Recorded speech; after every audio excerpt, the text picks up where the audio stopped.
Texas schools are facing a crisis. Large numbers of students are considered chronically absent, and the consequences go beyond missed lessons. Attendance has a huge impact on school funding, graduation rates, and the future workforce.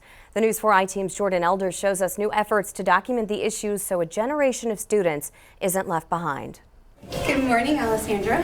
Good morning, Jalila. In-person learning has rebounded after the pandemic. Right now, I want you to take 30 seconds. I want you to read the problem. But many districts are still dealing with empty seats and absences. This isn't about students missing a day or two here and there. This is about chronic absenteeism, or students missing about 10% of all school days. This rose a lot during the pandemic, which you probably expected, but it still hasn't leveled back out. In fact, 1 in 5 Texas students was considered chronically absent last school year. I know of students that are having to help make ends meet. And so sometimes that means that if we're going to eat this week, that he or she may have to work a couple of days or 3 days or cover for childcare.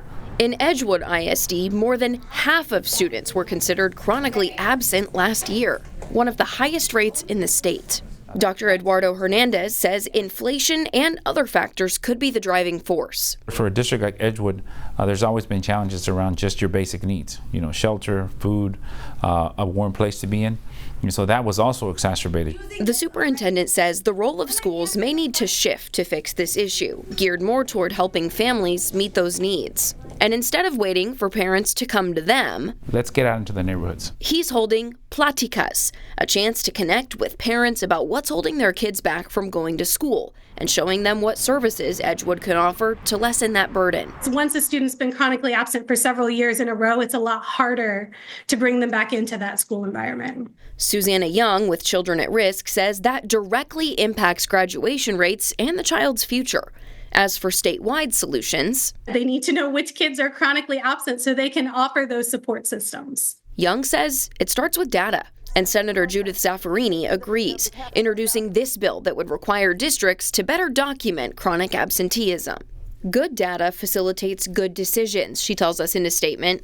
Without accurate tracking, educators cannot fully understand why students are missing class or which interventions work best. Superintendent Hernandez is also calling for more funding. Attendance directly impacts how much funding schools receive, a key piece of the puzzle in offering support to families. That will probably contribute to the child seeing the school as a place where I go, not just for academics. Now I'm going for other of my needs. For the News 4 I-Team, I'm Jordan Elder.